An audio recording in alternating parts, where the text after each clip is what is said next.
Ele cuspiu na minha cara, na frente de 12 executivos. Gritou que eu era uma velha demente que não entendia mais nada. Meu próprio filho, o menino que eu carreguei no colo, que eu criei sozinha, que eu transformei em quem ele era. E ali, naquela sala de reuniões no 23º andar, com o contrato de 2 bilhões na tela atrás dele, ele me expulsou da minha própria empresa. Olhei para aqueles homens de terno, imóveis, constrangidos, sem coragem de me defender. Limpei o rosto devagar. Peguei minha bolsa. E disse apenas 2 palavras antes de sair. Boa sorte. O que meu filho não sabia, o que nenhum daqueles homens sabia, é que no dia seguinte ele acordaria descobrindo que não podia assinar absolutamente nada, porque a velha demente ainda controlava 52% das ações. E sempre controlou. Se você está me ouvindo agora, deixe um comentário dizendo de onde você é, se inscreva no canal para não perder o final dessa história, porque o que aconteceu depois daquele dia mudou tudo. E acredite, você vai querer saber cada detalhe. Meu nome é Helena, tenho 64 anos, e durante 38 anos eu construí um império do zero. Quando digo do zero, é exatamente isso que eu quero dizer. Em 1986, eu era uma recepcionista em São Paulo, ganhando um salário mínimo e meio, grávida de 6 meses, abandonada pelo pai do meu filho. Morava num apartamento de 1 quarto em Santo Amaro, que dividia com mais 2 meninas. Dormia no sofá da sala porque era a única que não pagava aluguel integral. As meninas me aceitaram ali por pena. Lembro do dia que o Rodrigo nasceu. Parto normal, sozinha, no Hospital das Clínicas. Nem tinha quem segurar minha mão. A enfermeira que ficou comigo durante o trabalho de parto me disse uma coisa que nunca esqueci. Você é forte, moça. Esse menino vai ter uma mãe guerreira. Saí do hospital 2 dias depois com meu bebê nos braços e R$ 13 na carteira. Isso em 1986. R$ 13 não dava para nada. Voltei a trabalhar 40 dias depois do parto. Deixava o Rodrigo com a Dona Maria, uma senhora do prédio que cuidava de crianças, por R$ 50 por semana. Era quase metade do meu salário, mas eu não tinha escolha. Trabalhava das 8 às 6, pegava ônibus lotado com o bebê no colo, amamentava nos intervalos correndo para a casa da Dona Maria. Meus seios vazavam leite durante as reuniões. Eu usava absorventes dentro do sutiã e torcia para ninguém perceber as manchas na blusa. Mas eu observava. Observava tudo. A empresa onde eu trabalhava era uma importadora de tecidos. Eu via os executivos fechando negócios, via os fornecedores entrando e saindo, via as margens de lucro nos papéis que passavam pela minha mesa. E eu entendia. Sempre tive facilidade com números. Meu pai, que morreu quando eu tinha 15 anos, costumava dizer que eu tinha cabeça para negócios. Pena que naquela época a mulher pobre não ia para a faculdade. Ia trabalhar. Com 27 anos, juntei R$ 8.000. Economizei centavo por centavo durante 3 anos.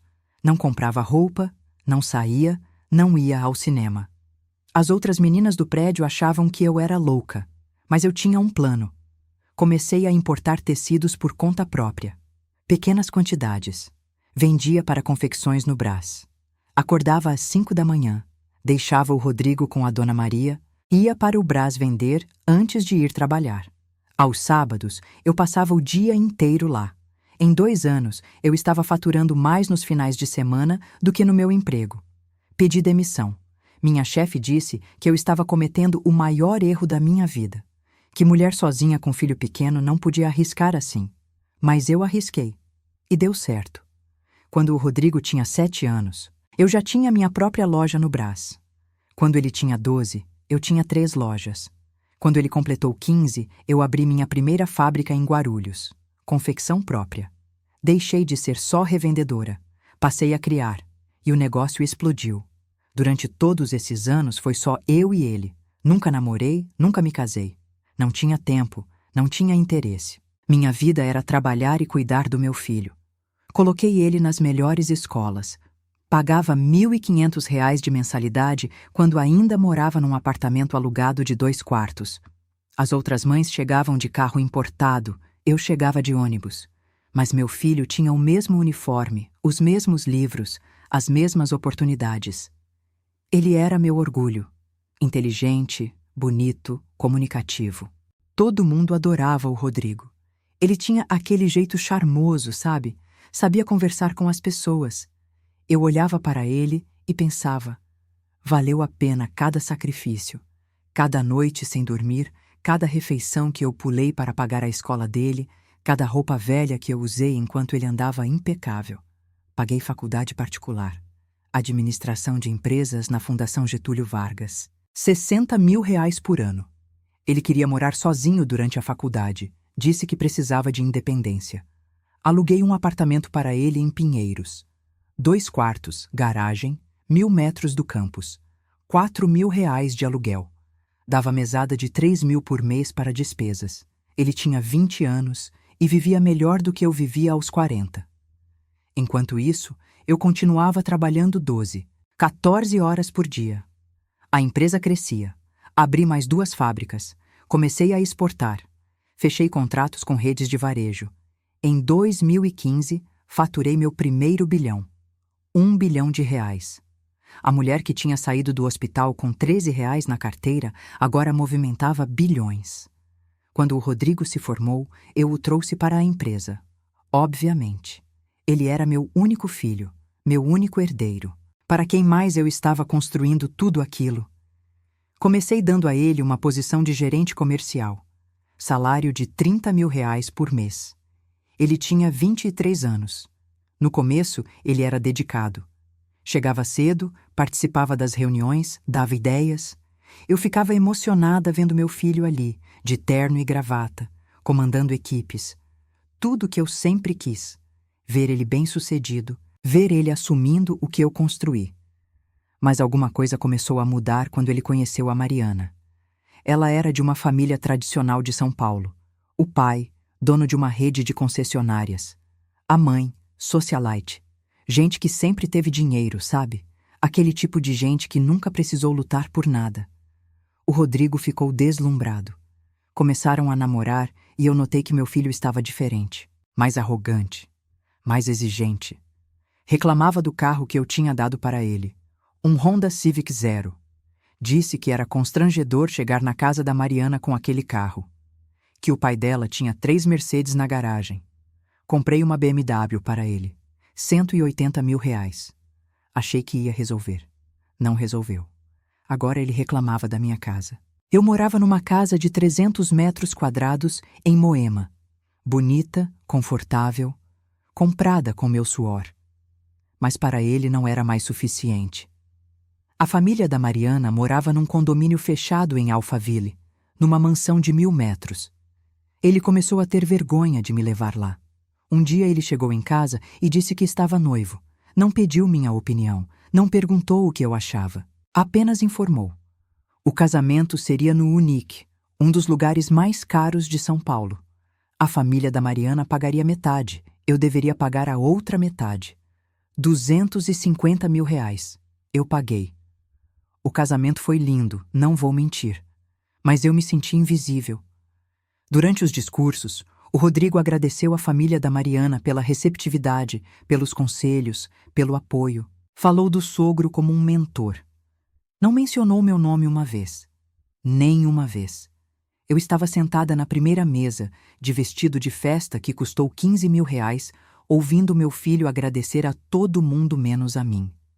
A mãe da Mariana, a Beatriz, me olhava com aquele sorriso de canto de boca. Aquele sorriso que mulher rica dá para mulher que veio de baixo. Como se dissesse: você pode ter dinheiro agora, mas não é como nós. Eu engoli seco e sorri de volta. Sempre fui boa em engolir desaforo. Depois do casamento, o Rodrigo mudou completamente. Ele e a Mariana se mudaram para um apartamento que eu dei de presente. 400 metros quadrados nos Jardins, 3 milhões e meio.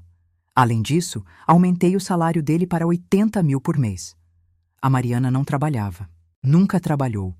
Vivia de personal trainer, salão de beleza e almoços com as amigas. Na empresa, o Rodrigo começou a me questionar. Tudo que eu decidia, ele tinha uma opinião contrária. Dizia que meus métodos eram ultrapassados, que eu não entendia o mercado novo, que eu estava velha demais para acompanhar as mudanças. Eu, que tinha transformado um negócio de fundo de quintal num império de $500 milhão de faturamento anual. As discussões começaram a acontecer na frente dos funcionários. Ele me desautorizava em reuniões, revertia minhas decisões sem me consultar. Contratava e demitia gente sem minha aprovação. Eu chamava a atenção dele em particular e ele ria na minha cara. Dizia que eu estava sendo dramática, que ele estava apenas modernizando a empresa. A Mariana começou a aparecer no escritório. Ela não trabalhava lá. Não tinha função nenhuma, mas aparecia. Sentava na sala dele, participava de reuniões. Dava palpite em tudo. Um dia, ela sugeriu que eu deveria me aposentar. Disse que mulher da minha idade deveria estar curtindo a vida, viajando, descansando, não ficando estressada com trabalho. Olhou para mim com aquela cara de falsa preocupação e disse: "A senhora já fez tanto, Helena. Deixa os jovens assumirem agora. Jovens." Ela tinha 28 anos e nunca tinha trabalhado um dia na vida. Eu comecei a perceber movimentos estranhos. O Rodrigo se reunia com advogados sem me avisar. Fechava a porta da sala dele quando eu passava. Conversas que paravam quando eu entrava. Olhares trocados entre ele e a Mariana. Meu instinto dizia que alguma coisa estava acontecendo, mas eu não queria acreditar. Era meu filho, meu único filho. Tudo que eu fiz foi por ele. Então veio o dia da reunião com os investidores coreanos. Um contrato de R$2 bilhões para fornecimento de tecidos técnicos por 5 anos. O maior negócio da história da empresa. Eu tinha negociado durante 8 meses. Viajado para Seul 3 vezes. Aprendido sobre a cultura deles, sobre como fazer negócios com eles. Aquele contrato ia colocar minha empresa num outro patamar, internacional, global. A reunião estava marcada para as 14h, sala de reuniões principal. Eu cheguei ao meio-dia para revisar tudo. Quando entrei na sala, o Rodrigo já estava lá, com 12 executivos que eu nunca tinha visto. Todos homens, todos de terno escuro, todos olhando para mim como se eu fosse uma intrusa. Perguntei o que estava acontecendo. O Rodrigo se levantou, ajeitou a gravata e disse que tinha convocado uma reunião extraordinária do conselho. Que conselho? Eu perguntei. A gente não tinha conselho formal. Ele sorriu, aquele sorriso que não chegava nos olhos, e disse: "Agora temos." Aparentemente, durante os últimos 6 meses, ele tinha reestruturado a empresa. Criado um conselho administrativo, nomeado conselheiros, tudo sem meu conhecimento. Ou pelo menos era o que ele pensava. Sentei, respirei fundo. Perguntei o que exatamente estava acontecendo ali. Foi quando ele soltou a bomba. Disse que o conselho tinha votado pela minha saída da presidência da empresa. Que eu estava ultrapassada, que minhas decisões estavam prejudicando o crescimento, que era a hora de uma nova liderança. Ele assumiria como CEO imediatamente. Olhei ao redor da mesa. Aqueles homens evitavam meu olhar. Perguntei quem eram eles.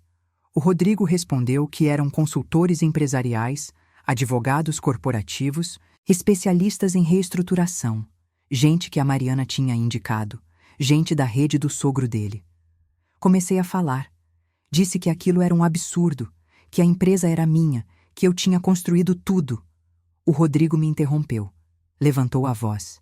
Disse que eu estava sendo patética, que não aceitava que meu tempo tinha passado, que eu era cabeça dura, teimosa, incapaz de ouvir. Levantei também. Disse que não ia aceitar aquilo. Foi quando ele explodiu. Gritou que eu saísse dali. Chamou-me de velha demente. Disse que eu não entendia mais nada, que estava atrapalhando, que era um estorvo. E então ele cuspiu. Na minha cara. Na frente de todos aqueles homens. O silêncio que caiu naquela sala foi ensurdecedor. Ninguém se mexeu. Ninguém disse nada. Eu peguei um lenço da bolsa. Limpei o rosto devagar. Olhei para meu filho.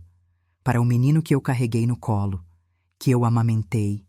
Que eu criei sozinha. Que eu dei tudo. Peguei minha bolsa. Olhei para a tela atrás dele, onde estava projetado o contrato com os coreanos. R$2 bilhões. Olhei para aqueles 12 homens covardes. E disse apenas: "Boa sorte. Saí daquela sala de cabeça erguida. Entrei no elevador. Desci até a garagem. Entrei no meu carro. E só quando fechei a porta eu deixei as lágrimas caírem. Chorei tudo que tinha segurado. Chorei pela humilhação, pela traição, pela dor de descobrir que meu filho era capaz daquilo. Mas enquanto eu chorava, uma parte de mim já estava calculando, porque o Rodrigo tinha cometido um erro fatal. Ele achava que sabia tudo sobre a empresa, mas não sabia. Tinha muita coisa que eu nunca contei para ele, muita coisa que ele estava prestes a descobrir. Cheguei em casa às 4 da tarde. Liguei para o Dr. Cavalcante, meu advogado há 20 anos. Pedi para ele vir até minha casa imediatamente. Ele chegou em 40 minutos. Sentamos na sala e eu contei tudo o que tinha acontecido. Ele ouviu em silêncio, fazendo anotações. Quando terminei, ele tirou os óculos, esfregou os olhos e disse: Helena, você sabe que nada do que ele fez tem validade legal, né? Balancei a cabeça. Eu sabia. Ele continuou: sem sua assinatura, ele não pode assinar contrato nenhum. Não pode movimentar conta corporativa acima de 50 mil. Não pode contratar, não pode demitir, não pode vender, não pode comprar. Ele não pode fazer absolutamente nada. Por quê? Eu perguntei, fingindo não saber a resposta. O Dr. Cavalcante abriu a pasta que tinha trazido. Puxou o contrato social da empresa e disse: porque você é a única acionista majoritária. 52% das ações estão no seu nome, 40% em fundos de investimento controlados por você, e apenas 8% no nome dele. 8%! Meu filho tinha 8% da empresa e achava que podia me tirar. Mas tem mais, continuou o advogado. Esses conselheiros que ele nomeou não têm poder nenhum. De acordo com o estatuto da empresa, só você pode nomear ou destituir membros do conselho. E olha isso. Ele abriu outra página. As procurações que ele tinha. Aquelas que permitiam ele assinar certos documentos em seu nome. Eu revogo todas agora. Com esse documento aqui. Ele empurrou um papel na minha direção. Assinei. E naquele momento, o Rodrigo deixou de ter qualquer poder na empresa. O Dr. Cavalcante me olhou com admiração. Helena, posso perguntar uma coisa? Acenou com a cabeça. Por que você nunca transferiu mais ações para ele? Por que manteve esse controle? Respirei fundo. Porque minha mãe me ensinou uma coisa antes de morrer. Ela disse: filha, nunca dependa de homem nenhum, nem que seja seu próprio filho. Mantenha sempre o controle da sua vida. Eu nunca esqueci. Naquela noite, não consegui dormir. Fiquei pensando em tudo. Em todos os anos que dediquei àquele menino. Em todas as vezes que deixei de viver minha própria vida por causa dele. Namorados que dispensei porque precisava focar no trabalho e nele. Viagens que não fiz, roupas que não comprei. Tudo para dar a ele uma vida melhor. E era assim que ele me retribuía. Às 6 da manhã do dia seguinte, meu telefone tocou. Era o Rodrigo. Voz alterada, quase gritando. Mãe, o que você fez? Não consigo acessar nada. Os sistemas estão bloqueados, respondi com calma. Fiz o que tinha que ser feito, Rodrigo. Ele desligou na minha cara. 15 minutos depois, ligou de novo. Dessa vez mais controlado. Mãe, a gente precisa conversar. Aquilo ontem foi um mal-entendido. Eu estava nervoso, estressado com a reunião dos coreanos. Não era para ter acontecido daquele jeito. Um mal-entendido. Ele tinha cuspido na minha cara e estava chamando de mal-entendido. Respondi: Rodrigo, eu criei você sozinha. Trabalhei feito louca para te dar tudo. Coloquei você nas melhores escolas, paguei faculdade cara, te dei cargos na empresa, aumentei seu salário, comprei apartamento para você. E você me humilhou na frente de estranhos, me chamou de demente, cuspiu em mim. Não foi mal-entendido. Foi desrespeito. Ele mudou de tática. A voz ficou mansa. Você tem razão, mãe. Eu exagerei. Mas eu estava sendo pressionado. A Mariana, a família dela, esses consultores, todo mundo dizendo que eu precisava assumir o controle, que você estava me impedindo de crescer profissionalmente. Eu me deixei levar. Me perdoa? A Mariana. Claro. Ela era o veneno no ouvido dele. Disse que a gente podia conversar, mas não naquele dia, que eu precisava de tempo. Ele concordou rápido demais. Disse que me amava, que eu era a melhor mãe do mundo, que tudo ia se resolver. Desliguei e sorri. Ele achava que tinha me convencido. Às 9 da manhã, o doutor Cavalcante me ligou. Helena, o advogado do Rodrigo entrou em contato. Quer marcar uma reunião urgente. Eles descobriram que ele não tem poderes para assinar o contrato com os coreanos. A reunião é hoje às 3 da tarde. Se ele não assinar, eles desistem do negócio. 2 bilhões indo embora. Perfeito, respondi. Diga que eu marco uma reunião para amanhã às 10 da manhã. Mas, doutor, protestou o advogado, até amanhã os coreanos já terão ido embora. Exatamente, respondi. Desliguei e fui fazer meu café da manhã. Coloquei minhas músicas preferidas. Sentei na varanda. O dia estava lindo, ensolarado, céu azul sem nenhuma nuvem. Tomei meu café com calma. Comi pão com geleia. Li o jornal inteiro. Às 11, meu telefone explodiu. Rodrigo ligando. Mariana ligando. Números desconhecidos. Mensagens no WhatsApp. Desesperadas. Mãe, pelo amor de Deus. Os coreanos vão embora às 5. Se a gente não assinar, perde o contrato. Ignorei todas. Às 2 da tarde tocaram a campainha. Olhei pelo interfone. Era o Rodrigo, com a Mariana. E mais 3 homens de terno. Nem abri. Falei pelo interfone. Não recebo visitas sem hora marcada. Ele gritou. Mãe, para com isso! Abre essa porta! Desliguei o interfone. Eles ficaram lá fora por 40 minutos, tocando a campainha, gritando. Os vizinhos começaram a olhar. Foi a Mariana quem finalmente arrastou o Rodrigo de volta para o carro. Vi pela janela. Ela estava furiosa. Gesticulava muito. Ele estava pálido. Às 4h30, recebi uma mensagem do Rodrigo. Parabéns. Você destruiu o maior negócio da empresa. Espero que esteja feliz. Respondi. Não destruí nada. Você que tentou roubar o que não era seu. Naquela noite, jantei sozinha. Fiz um risoto de fungo. Abri uma garrafa de vinho tinto que estava guardada há anos. Brinquei mentalmente. Devia ter aberto antes. Estava uma delícia. Depois do jantar, sentei no sofá e assisti um filme. Algo que não fazia há anos. Estava sempre trabalhando, sempre resolvendo problemas. Mas naquela noite, relaxei. Durante uma semana inteira, ignorei todas as tentativas de contato do Rodrigo. Ele ligava 10, 15 vezes por dia. Mandava mensagens, e-mails. A Mariana também. As mensagens foram evoluindo. No primeiro dia, eram pedidos de desculpas. No terceiro, eram acusações. No quinto, eram ameaças veladas. No sétimo, eram ameaças explícitas. Uma mensagem da Mariana dizia: a senhora está sendo egoísta. O Rodrigo é seu filho, seu único filho. Como pode fazer isso com ele? Ele só quer crescer, assumir responsabilidades. Mas a senhora não deixa. Quer controlar tudo.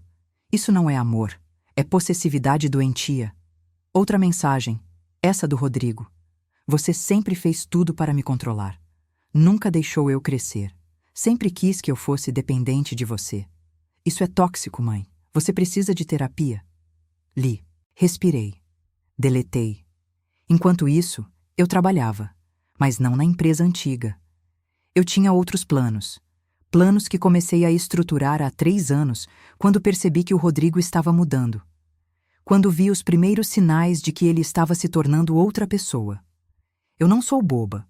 Não cheguei onde cheguei sendo ingênua. 3 anos atrás, abri uma nova empresa, só em meu nome. Transferi parte dos meus ativos para ela. Silenciosamente. Discretamente. Era uma empresa de investimentos. Comprava imóveis, ações, participações em outras empresas. Em 3 anos, construí um patrimônio de 400 milhões de reais, completamente separado da empresa principal. O Rodrigo não sabia. Ninguém sabia. Apenas o Dr. Cavalcante e meu contador de confiança, o seu Armando, que trabalha comigo há 25 anos. Além disso, eu tinha começado negociações paralelas, com outros investidores, outros países. Tinha proposta de parceria com uma empresa italiana, outra com uma marca americana. Não coloquei todos os ovos na cesta coreana. Aprendi há muito tempo que no mundo dos negócios, você sempre precisa de um plano B e um plano C. No 8º dia, convoquei uma reunião. Mandei o Dr. Cavalcante enviar uma convocação oficial. Reunião extraordinária. Todos os acionistas, todos os diretores, todos os conselheiros legais da empresa.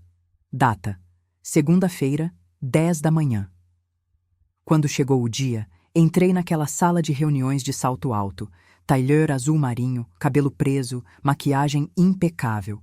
Tinha emagrecido 3 quilos naquela semana. Não de tristeza, de liberação. Parecia 10 anos mais nova. O Rodrigo já estava lá. Com a Mariana ao lado, ela não era funcionária, não era acionista, mas estava lá. Os 12 homens de terno da semana anterior também estavam. Mais o Dr. Cavalcante, mais o seu Armando, mais 4 advogados que eu tinha contratado, especialistas em direito corporativo. Sentei na cabeceira da mesa, abri minha pasta, olhei para cada pessoa naquela sala, respirei fundo e comecei. Bom dia a todos. Obrigada por comparecerem. Essa reunião foi convocada para esclarecer alguns mal-entendidos sobre a estrutura acionária e de governança desta empresa. Olhei diretamente para o Rodrigo. Parece que algumas pessoas esqueceram como as coisas realmente funcionam aqui. Rodrigo me cortou. Mãe, não precisa desse teatro todo. A gente pode resolver isso em família. Sorri. Família. Você cuspiu na minha cara, Rodrigo. Não existe mais família aqui. Existe uma empresa. E acionistas. E regras. Mariana se intrometeu. A senhora está sendo dramática. Foi um momento de estresse. Todo mundo perde a cabeça às vezes. Virei para ela. Quem é você? Ela piscou surpresa. Como? Repeti. Quem é você? Qual sua função nesta empresa? Ela abriu a boca. Fechou. Eu sou a esposa do Rodrigo. Exatamente.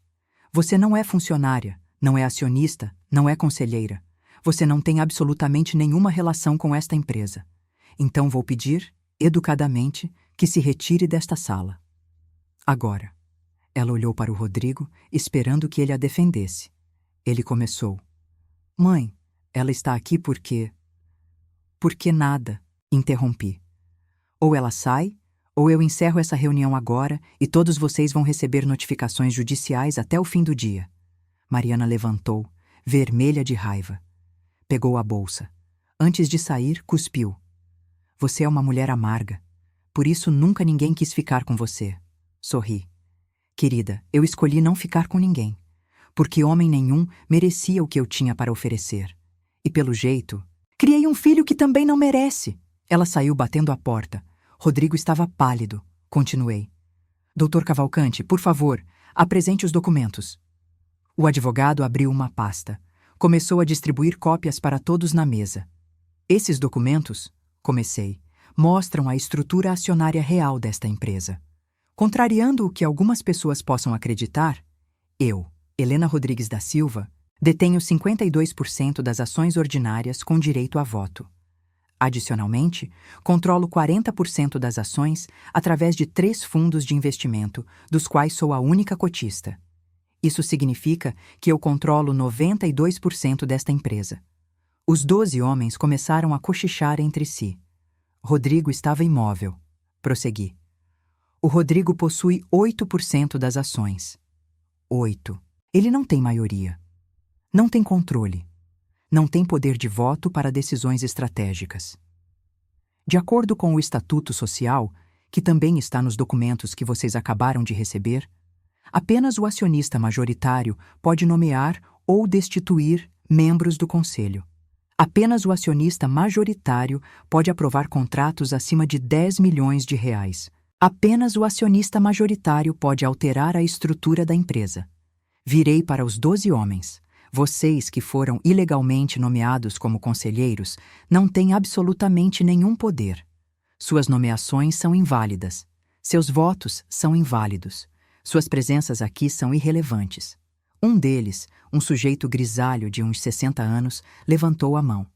Senhora Helena, Nós fomos contratados pelo Rodrigo com a informação de que ele era o presidente da empresa. Não sabíamos da estrutura acionária real. Acenou com a cabeça. Entendo. Vocês foram enganados. Assim como eu fui desrespeitada. Portanto, estão todos dispensados. Sem justa causa. Receberão suas indenizações até o fim da semana. Podem se retirar. Eles se entreolharam. Começaram a juntar suas coisas. Levantaram. Saíram em fila. Ninguém olhou para o Rodrigo. Quando a porta fechou, ficamos apenas eu, Rodrigo, Dr. Cavalcante, seu Armando e os 4 advogados que eu tinha contratado. Rodrigo finalmente falou: Mãe, espera. A gente pode conversar. Você não precisa fazer isso. Eu sei que errei. Eu sei que exagerei. Mas a gente é família. Família se perdoa. Olhei para ele. Para aquele homem de 32 anos, de terno de R$ 5.000 que eu paguei, relógio de 50 mil no pulso que eu dei de presente, dirigindo um carro de 200 mil que eu comprei. Rodrigo, respondi calmamente, você passou os últimos 2 anos me desrespeitando, me desautorizando, me humilhando na frente de funcionários, conspirando para me tirar da empresa que eu construí. E então, na semana passada, você cuspiu na minha cara e me chamou de demente. Ele tentou interromper. Levantei a mão. Não terminei. Você fez tudo isso achando que tinha poder, achando que podia me descartar. Mas sabe qual foi seu maior erro? Você subestimou sua mãe. Você achou que eu era só uma velha ultrapassada que tinha dado sorte nos negócios. Você não percebeu que cada decisão que eu tomo é calculada, que cada passo que eu dou é estratégico, que eu não cheguei onde cheguei por sorte. Cheguei por ser mais inteligente, mais trabalhadora e mais resiliente que qualquer um desses homens que você trouxe aqui. Lágrimas começaram a descer no rosto dele. Mãe, me desculpa. Por favor. Eu vou mudar. Eu prometo. Promessas, falei, são fáceis de fazer quando você perde o poder. Onde estavam essas promessas quando você estava me expulsando da sala? Dr. Cavalcante, continuei. Quais são as opções legais que temos aqui? O advogado abriu outro documento. Bem, Helena, você pode destituir o Rodrigo de todas as suas funções executivas na empresa. Pode revogar seus poderes de assinatura, pode reduzir ou eliminar seu salário. Pode, inclusive, iniciar um processo para recompra compulsória das ações dele, dado que houve quebra de confiança e tentativa de golpe corporativo. Rodrigo ficou branco. Recompra das ações? Mas essas ações valem quase 50 milhões. Exatamente, respondi. 50 milhões que eu te dei, porque eu sou tua mãe, porque eu te amava, porque eu queria que você tivesse segurança. E você usou isso contra mim. Ele se levantou. Mãe, você não pode fazer isso. Esses 50 milhões são meus. Eu trabalho nessa empresa. Sentei para trás na cadeira. Trabalha? Vamos falar sobre seu trabalho, Rodrigo. Nos últimos 2 anos, você aprovou 3 contratos que nos custaram 12 milhões em prejuízos. Você contratou 6 executivos incompetentes que eu tive que demitir. Você implementou um sistema de gestão que atrasou nossas entregas em 40%. Você trabalha? Ou você brinca de executivo enquanto eu limpo suas merdas? Seu Armando, que até então estava quieto, falou: Helena, se me permite. Trouxe um relatório detalhado das decisões do Rodrigo nos últimos 24 meses. Ele empurrou uma pasta grossa pela mesa. São 187 páginas documentando erros, decisões equivocadas e prejuízos causados direta ou indiretamente por ele. Rodrigo olhou para a pasta como se fosse uma bomba. Peguei a pasta, folheei, página após página de números vermelhos, de contratos mal negociados, de oportunidades perdidas. Levantei os olhos. Sabe quanto você custou para esta empresa, Rodrigo? 73 milhões de reais em prejuízos diretos e indiretos. 73 milhões. Isso sem contar seu salário, seus bônus, seu carro, seu apartamento, sua conta corporativa que você usa como se fosse mesada. Ele não conseguia falar. Então vou te fazer uma proposta, continuei. Você renuncia a todos os seus cargos executivos hoje. Mantém suas ações, mas sem poder de voto. Recebe dividendos apenas, fica fora da operação da empresa completamente. E, em troca, eu não processo você por quebra de dever fiduciário, tentativa de golpe corporativo e apropriação indevida de recursos. Porque sim, Rodrigo, o que você fez tem nome. E tem consequências criminais. Criminais? Ele quase gritou. Você está louca? Eu sou seu filho. Por isso mesmo estou te oferecendo essa opção. Respondi friamente. Se fosse qualquer outra pessoa, já estaria sendo escoltada pela polícia. Um dos meus advogados se pronunciou. Senhora Helena, só para esclarecer ao Rodrigo. As acusações de quebra de dever fiduciário e tentativa de golpe corporativo são previstas nos artigos 155 e 156 da Lei das Sociedades Anônimas. Podem resultar em pena de reclusão de 1 a 4 anos, mais multa. Considerando os valores envolvidos, o Ministério Público com certeza teria interesse no caso. Rodrigo se sentou novamente. Parecia que ia desmaiar. Você tem 5 minutos para decidir, falei, olhando para o relógio. Ou assina a renúncia agora, ou meus advogados protocolam a ação até o fim do dia. Ele olhou para mim com ódio, puro ódio. Naquele momento, vi que tinha perdido meu filho para sempre. Se é que ainda tinha alguma coisa dele para perder. Você nunca me amou. Ele cuspiu as palavras. Só queria me controlar, me usar. Eu era só um projeto seu, uma extensão do seu ego. Levantei calmamente. Rodrigo, eu te amei mais do que qualquer coisa nesse mundo. Abri mão de tudo por você. De relacionamentos, de vida social, de hobbies, de sonhos. Tudo que eu fiz foi pensando em te dar uma vida melhor do que a minha. Mas eu cometi um erro. Dei tudo a você sem te ensinar o valor de nada. Dei poder sem te ensinar responsabilidade. Dei dinheiro sem te ensinar a ganhá-lo. Esse foi meu erro como mãe. Peguei minha bolsa. Mas eu não vou mais cometer esse erro. Você tem 3 minutos agora. Dr. Cavalcante empurrou um documento na frente do Rodrigo. Ele olhou para o papel. Depois para mim. As mãos dele tremiam quando pegou a caneta. Eu vou te processar, ele disse. Vou provar que você é uma manipuladora, que você me usou, que tudo isso é abuso. Fique à vontade, respondi. Todos os nossos advogados aqui presentes estão ansiosos para apresentar as evidências em juízo, inclusive as gravações das câmeras de segurança da sala de reuniões do dia que você cuspiu em mim. Tenho certeza que o juiz vai adorar assistir.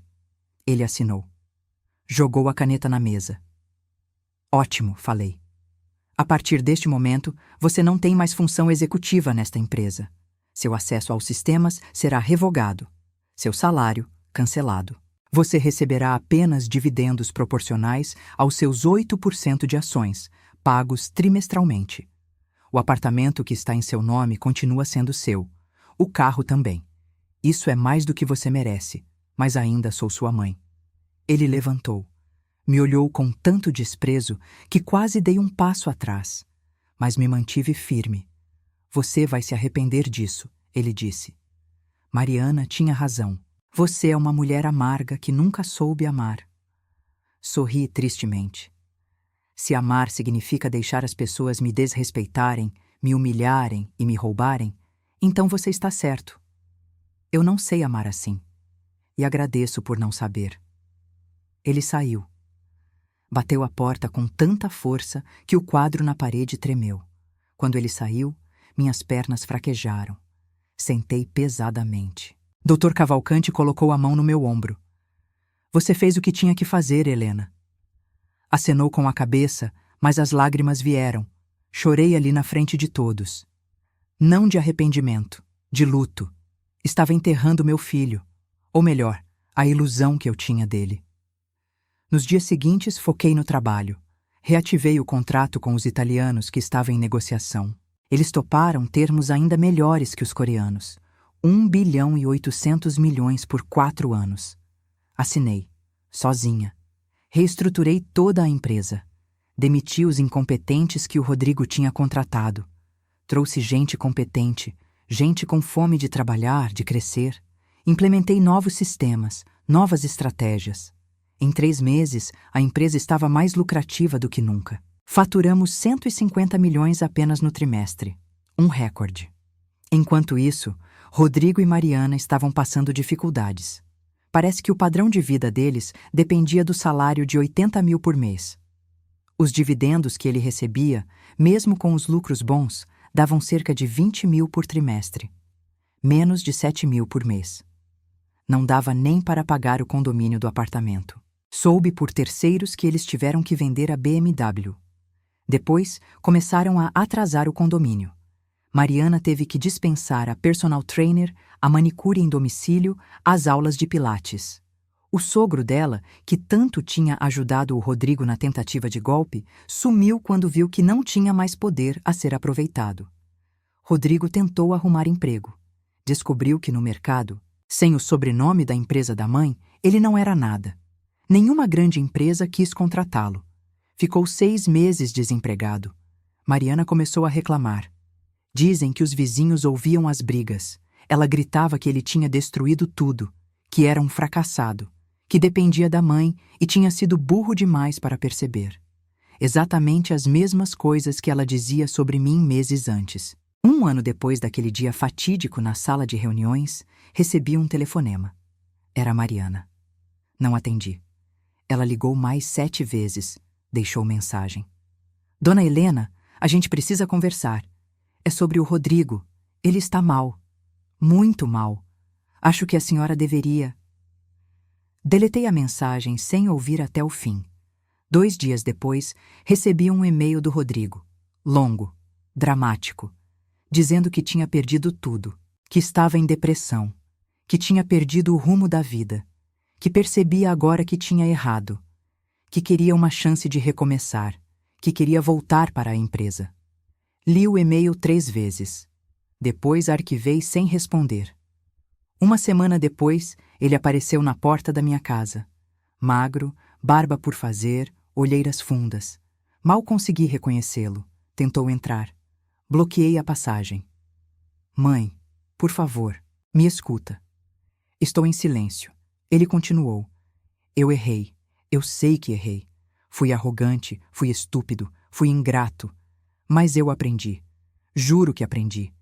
Só quero uma chance de provar que mudei. Olhei para ele, para meu filho. Rodrigo, você teve todas as chances do mundo. Eu te dei tudo. E você jogou na minha cara, literalmente. Mas eu estava sendo manipulado. Pela Mariana. Pela família dela, pelos consultores. Ah, sim, interrompi. Todos manipularam você. Ninguém tem culpa. Você é uma vítima. Ele abaixou a cabeça. Rodrigo, você tem 33 anos. Não é mais uma criança. É um homem adulto. E homens adultos assumem responsabilidade pelos próprios atos. Você escolheu me desrespeitar. Escolheu tentar me roubar. Escolheu me cuspir. Não foi a Mariana quem fez isso. Foi você. Ele começou a chorar. Soluçar. Mãe, eu não tenho mais nada. Perdi tudo. Mariana me deixou. Fui despejado do apartamento. Estou morando num quarto alugado em Guarulhos. Ganho 3 mil reais por mês trabalhando como vendedor numa loja de tecidos. Eu, que era diretor de uma empresa bilionária. 3 mil reais trabalhando com tecidos. A ironia era poética. Eu comecei ganhando um salário mínimo e meio. Você está ganhando 3 mil. Parece que ainda está melhor do que eu estava. Ele me olhou com desespero. Você vai me deixar assim? Seu único filho? Vou, respondi. Porque talvez sendo deixado assim, você finalmente aprenda o que eu tentei te ensinar a vida inteira. Que nada é de graça. Que tudo tem que ser conquistado. Que respeito se ganha, não se exige. Fechei a porta. Ele ficou do lado de fora gritando, depois chorando. Depois, silêncio. Quando olhei pela janela, ele tinha ido embora. Não vou mentir. Doeu.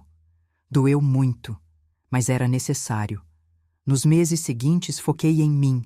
Pela primeira vez em décadas, foquei em mim. Comecei a fazer terapia. Viajei. Fui para a Toscana, um sonho que tinha desde os 20 anos. Passei 1 mês lá. Andei em vinhedos. Comi comida incrível. Li livros na varanda de uma casa alugada. Fiz aulas de pintura. Descobri que era razoavelmente boa. Comprei cavalete, tintas, telas. Passei tardes inteiras pintando. Não tinha pintado nada desde o colégio. Conheci pessoas. Fiz amigas. Mulheres incríveis de 50, 60, 70 anos. Mulheres que também tinham histórias de superação, de luta, de renascimento. Uma delas, a Sônia, tinha uma história parecida com a minha. Construiu uma empresa de cosméticos. O filho tentou tirá-la do negócio. Ela reagiu, retomou o controle e agora o filho trabalha como gerente numa loja de shopping. Não trocamos apenas histórias, trocamos experiências e descobri que não estava sozinha. Que muitas mulheres passam por isso. Filhos ingratos, maridos interesseiros, parentes aproveitadores. Mas também conheci mulheres que renasceram, que se reinventaram, que descobriram que a vida não acaba aos 50, 60 anos, que na verdade muitas vezes é quando finalmente começa. 2 anos depois daquele dia na sala de reuniões, vendi parte da minha empresa para um fundo de investimentos internacional. R$500 milhão. Mantive 30% de participação acionária, mas passei a gestão para executivos profissionais. Continuei como presidente do conselho, mas não me envolvo nas operações do dia a dia. Comprei uma casa em Paraty, de frente para o mar. Passo metade do mês lá. Acordo com barulho de ondas. Tomo café na varanda olhando o oceano. Pinto, leio, caminho na praia. Abri uma fundação para ajudar mulheres empreendedoras. Mulheres que estão começando do zero, como eu comecei. Dou microcrédito, orientação, mentorias. Já ajudei 123 mulheres a abrirem seus próprios negócios. Algumas faliram, mas 87 estão crescendo. Me dediquei também à educação financeira para mulheres. Dou palestras, ensino sobre independência financeira, sobre a importância de ter seu próprio dinheiro, seu próprio negócio, seu próprio controle. Ensino as coisas que aprendi sozinha, do jeito difícil. E sabe de uma coisa? Sou feliz, genuinamente feliz. Pela primeira vez em décadas, acordo sem aquele peso no peito, sem aquela ansiedade constante, sem aquela sensação de estar carregando o mundo nas costas. Quanto ao Rodrigo, sei que ele continua por aí. Soube que conseguiu um emprego melhor. Gerente comercial numa empresa de médio porte. Ganha 25 mil por mês. Não é ruim, é honesto, é dele. Ele me manda mensagens de vez em quando, no meu aniversário, no Natal, no Dia das Mães, mensagens curtas, meio formais. Eu respondo educadamente, mas não vou além disso. Não confio mais. Talvez nunca mais confie. E está tudo bem. Fiz minha parte como mãe. Dei educação, oportunidades, amor. O que ele fez com isso não é mais minha responsabilidade. Ele é um adulto. E adultos colhem o que plantam. Hoje, aos 66 anos, tenho um patrimônio de R$900 milhões. Moro numa casa linda. Tenho amigas verdadeiras. Tenho hobbies que amo. Tenho propósito através da minha fundação. E tenho paz. Não preciso de validação de ninguém. Não preciso provar nada para ninguém. Não preciso mais sacrificar minha felicidade por pessoas que não valorizam meu sacrifício. Aprendi que amor próprio não é egoísmo, que estabelecer limites não é crueldade, que se afastar de quem te machuca, mesmo que seja seu filho, não é abandono, é sobrevivência. Aprendi que você pode fazer tudo certo e mesmo assim as pessoas te decepcionarem, e que quando isso acontece, você tem 2 escolhas. Pode se deixar destruir pela decepção, ou pode usar essa dor como combustível para se reconstruir. Melhor, mais forte, mais sábia. Eu escolhi a segunda opção. Tem dias que olho para trás e penso no que poderia ter feito diferente. Talvez devesse ter sido mais dura com o Rodrigo quando criança, menos condescendente. Talvez devesse ter deixado ele enfrentar mais dificuldades em vez de remover todos os obstáculos do caminho dele. Mas não adianta ficar no "e se". O passado é passado. Não posso mudá-lo. Só posso aprender com ele. E aprendi. Nossa, como aprendi. Aprendi que dar tudo para alguém pode ser a pior coisa que você faz por essa pessoa. Porque quando as pessoas não lutam por nada, não valorizam nada. Aprendi que respeito é mais importante que amor. Porque amor sem respeito é tóxico, é destrutivo. Aprendi que não importa quanto você dê, sempre vai ter gente querendo mais. E quando você não puder dar mais, vão te culpar, vão te odiar, vão te descartar. Aprendi que você precisa proteger o que é seu. Seu dinheiro, seu negócio, seu poder. Porque no fim das contas, essas coisas são sua segurança, sua independência, sua liberdade. Aprendi que mulher precisa ser esperta, precisa pensar à frente, precisa ter sempre um plano B, porque o mundo não é gentil com mulheres que dependem dos outros. E aprendi que nunca é tarde para recomeçar, que aos 60, 70, 80 anos, você ainda pode reinventar sua vida, ainda pode ser feliz, ainda pode sonhar. Minha mãe costumava dizer que a vida é uma escola, e quanto mais velha fico, mais concordo com ela. Cada experiência é uma lição. Cada dor é um ensinamento. Cada traição é uma revelação. O Rodrigo me ensinou, do jeito mais doloroso possível, que eu tinha passado a vida inteira me anulando, colocando as necessidades dele acima das minhas, vivendo através dele em vez de viver para mim.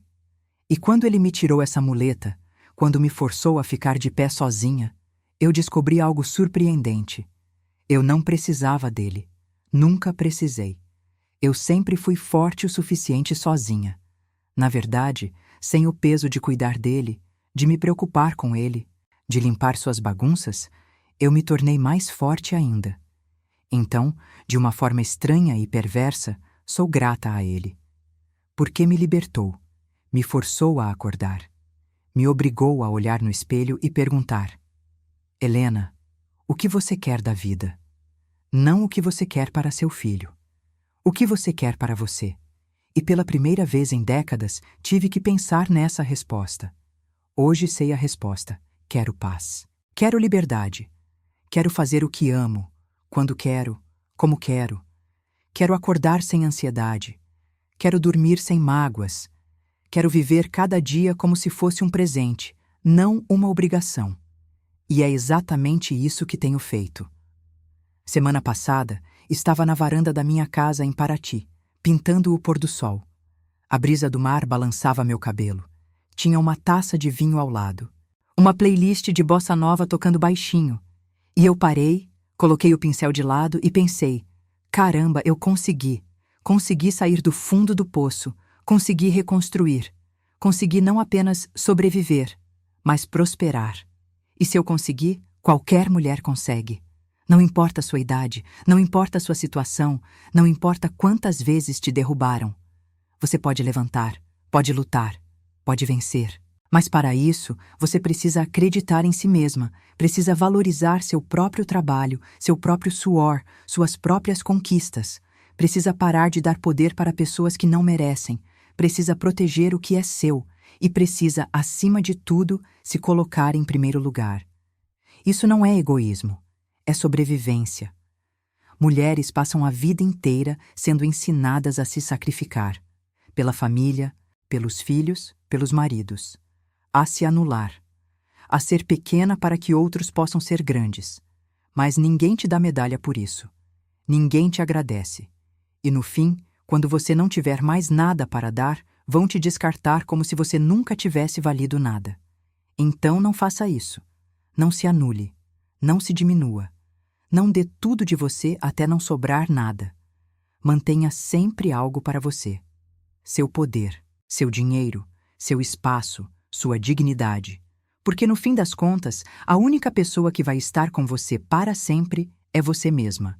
Então, seja a melhor companhia possível. Cuide de você. Respeite você. Ame você. E se alguém, não importa quem, te desrespeitar, te humilhar, te trair, tenha coragem de se afastar. Mesmo que doa, mesmo que seja difícil, mesmo que seja seu próprio filho. Porque você merece respeito, você merece dignidade, você merece paz. E você, que está me ouvindo agora, o que faria no meu lugar? Se seu próprio filho te traísse, te humilhasse, tentasse te roubar, você teria coragem de reagir, de estabelecer limites? De proteger o que é seu? Pense nisso. E se um dia, Deus me livre, você passar por algo parecido, lembre-se da minha história. Lembre-se que você é mais forte do que imagina, que você pode sobreviver. E mais que isso, você pode prosperar. Nunca é tarde para recomeçar. Nunca é tarde para ser feliz. Nunca é tarde para viver a vida que você merece. Eu tenho 66 anos e estou vivendo os melhores anos da minha vida. Finalmente. Comente aí embaixo o que você faria se estivesse no meu lugar. Teria corrigido diferente? Teria perdoado? Quero saber sua opinião. E se você conhece alguma mulher que precisa ouvir essa história, compartilhe com ela. Porque às vezes a gente precisa ouvir a história de outra pessoa para ter coragem de escrever a própria. Um abraço de quem renasceu das cinzas e não pretende mais se queimar por ninguém.